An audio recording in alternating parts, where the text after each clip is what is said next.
a chamar pelo seu nome, e ela não vem dar fim nessa dor que me consome.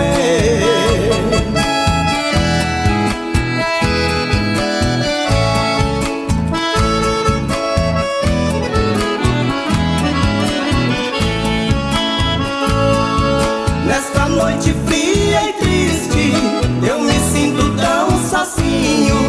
O meu pranto é um protesto à falta dos teus carinhos. Meus braços já estão vazios, já não sentem seu calor. Nem o cigarro consegue acalmar a minha dor.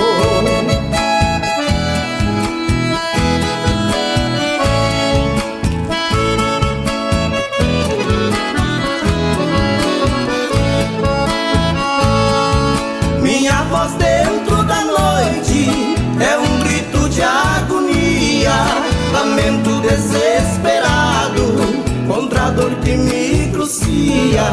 Em minhas horas de angústia, até o silêncio diz o quanto eu estou sofrendo, o quanto sou infeliz.